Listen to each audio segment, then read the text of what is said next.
Hello and welcome. In our last video, we took a deep dive into the Lightning Lane passes to see if they are worth it, and how much time we saved when using a pass. Overall, we really like the multipass, but feel it's not needed every day of your trip, and at $32, it can be a big outlay, especially for families. So in this video, we take a look at what it's like visiting the parks without a Lightning Lane multipass, and see how much you can still get done, or if the only way to really get the most out of the parks is to pay for a pass. Let's take you through our third day in the park to show you exactly what we did and how much time we spent in queues. For our third day in the park, we decided to go without a multipass Lightning Lane, as we had simply done so much the day before. Over 17 rides and attractions, plus shows, loads of dining attractions and a few character meets. It had been a full day, so today was just a mop-up day. To get the max out of the day, you really need to hit it at Ropedrop and make the use of the golden hour. This lull at the beginning of the day will be the most productive time, and you can bag 3 or 4 rides in the first hour. As we are starting in Disney California Adventure, we decided to hit Spider-Man Web Slingers, as we had been denied that yesterday due to a breakdown. Most will head for Radiator Springs races, and this is usually a good choice, but we managed to get on yesterday via the single rider queue, so opted for Spider-Man instead. Once the rope dropped, we speed walked straight to Web Slingers and were the first onto the ride, so that's our first win. Next up, we headed straight out of Avengers Campus and over to Soarin', as this was still showing very low queue times. Another success, and we were outside by 8:40, 2 big rides down. This is when the plan went a little awry. First, we noticed that Incredicoaster was down, and our next target, Midway Mania, was starting to build a long queue, and by the time we got there, it was up to 40 minutes and constantly stopping for reoccurring technical faults. On the ride, it broke down twice, once for quite a long while, and we were not off the ride until 9:50, just in time for Kate to be molested by Woody. That'll serve her right for dressing up as Bo. Pixar Pal Around was only showing 10 minutes, so we jumped on that, only once again for a ride to break down, this time right as we got to the ride after queuing. This was a bit annoying. It was now after 11 AM and we had only hit 2 rides, whereas if things had been open, we could have been on at least 6. Overall, the queues were now building and we were a little downbeat, so we headed off to get some coffee and treats to perk us up, but once again, this all went to hell. Kate bought a Mickey cookie which actually had a live fly trapped inside the packaging. This was pretty gross to say the least, and upon returning it, all we got were angry looks and a new cookie shoved in our hands like we were lying. I mean, we showed them the living fly, still sealed inside the packaging. It's not like we had anything to gain. Anyway, being British, we don't really like to complain. But all these little things, which were small on their own, had built up until we were really just not very happy. The day had gone completely awry and not through our own doing, so it's time to go full Karen and speak to someone. At Guest Relations, we finally found the kind of customer service we expected and received a heartfelt apology for the issues, especially the fly, and a few gestures of goodwill to make up for it. Those goodwill gestures were some multiple experience passes, 4 each to be precise. You do not need to book a return time for these bad boys, just rock up and hit the Lightning Lane entrance. Unfortunately, this makes this guide to not using Lightning Lane passes a bit janky, but we need to strive for honesty, and this is just how the day unfolded. But we can't really just say you don't need Lightning Lane because we complained and got free passes. But had the rides not broken down continually throughout the morning, we would easily have done up to 6 rides rather than the measly 3 we had done up until now. So these passes were just to make up for lost time, and if you do find yourself at the mercy of a high amount of ride breakdowns, don't be afraid to speak to Guest Relations. They really can help out and get you back on track. So after demolishing a now fly-free cookie, we got back onto the rides, starting off with Radiator Springs races, using the first of our multiple experience passes. This is our favourite ride at the resort, and we would happily have ridden this regardless using the single rider queue, which would have been approximately 15 minutes. The next ride turned out to be a little poignant, as a few days afterwards Disney announced it was shutting Monsters Inc., so this was possibly our last ride on it. We used the lesser known Buddy Pass to skip this queue. Just ask at the entrance if there are 2 or less of you in your group. It's a bit like single rider. After this, the California sun was beating down, so we took a rest from it all inside the amazing Mickey's PhilharMagic Theatre.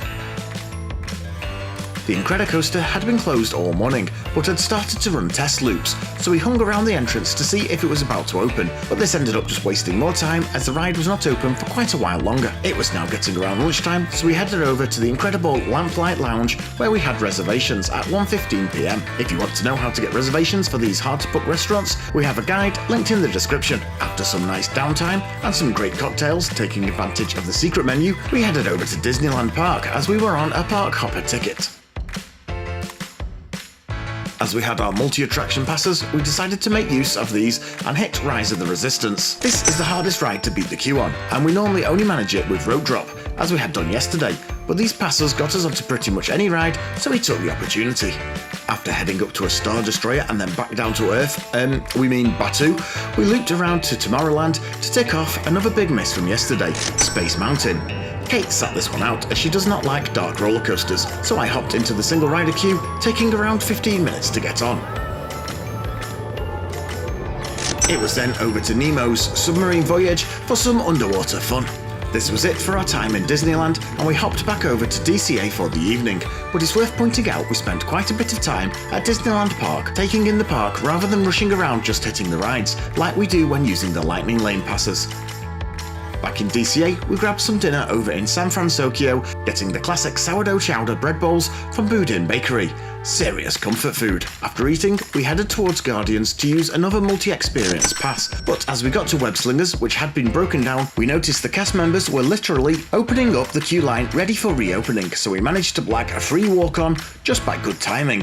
And what was even better is I managed to beat Kate, which to my endless annoyance has never happened before.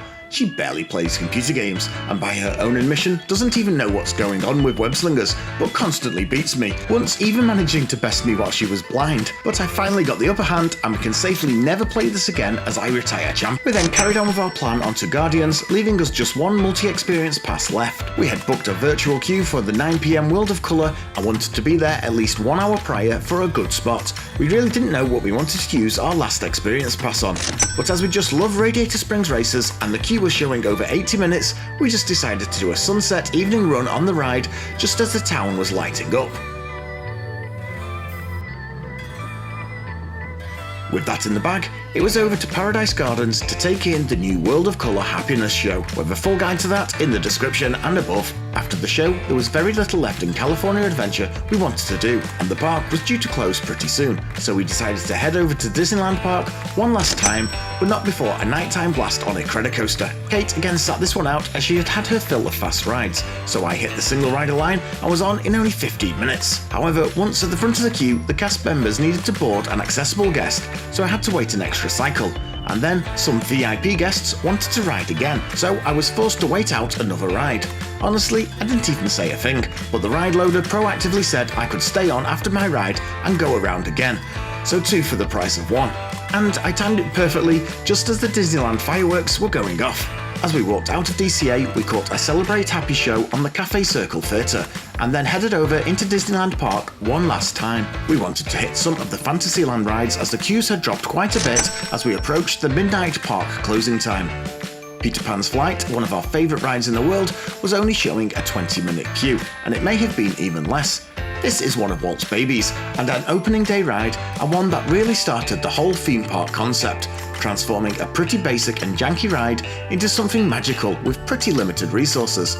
Next, another opening day ride, Mr. Toad's Wild Ride. This was only a 10-minute queue, and then we could feel the day drawing to an end. But a quick look at the app showed there was just enough time for a final jungle cruise, the third of this trip, but it was basically walk-on, so we couldn't resist. Annoyingly, there was just one ride we really wanted to hit left, and it was still closed for a mechanical. We think Indiana Joe's had been open for about 5 hours the whole 3 days we were there, and whenever it was, the queues were huge. So we missed out on it this time, but we still ticked off just about every ride in both parks, 39 in total, along with multiple dining experiences and generally just enjoying the parks. So overall, we think we have shown you absolutely can get loads done without the Lightning Lane multipasses. We have done 17 rides in total, but we were also pretty fortunate to bag several A-list rides with almost no queues. And that's the thing, if you are not using the Lightning Lanes, you have to be less picky about which rides you visit. It's more about hunting out low queues, accessing single rider lanes, and generally trying to make the best of things. With the Lightning Lanes, you can pretty much aim to ride almost everything. We think more than anything this proves our overall strategy to be correct.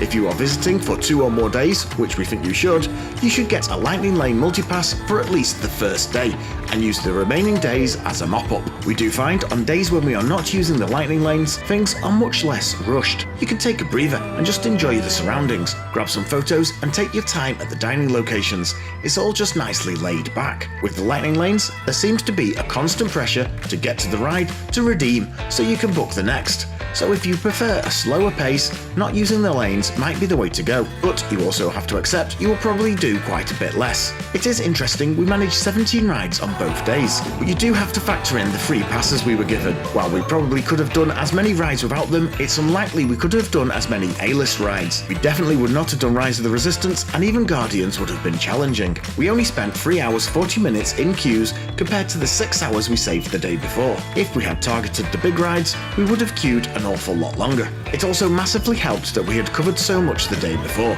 Overall, it's definitely possible to visit the parks without a lightning lane multipass, but you are going to spend a lot more time in queues, miss out on quite a bit, and maybe not get all the big rides done that you would like. So we will stick to our standard approach for now. Stick to a 2 or 3 day park hopper ticket and use a lightning lane multipass on day 1, with subsequent days being mop-ups. This is the best way to save some money and see the best of both parks. Hope you guys have an amazing time, whatever approach you take. Thanks so much for watching, and if you want more Disneyland content, reviews and guides, hit that subscribe button as we have a lot more coming up. Bye for now.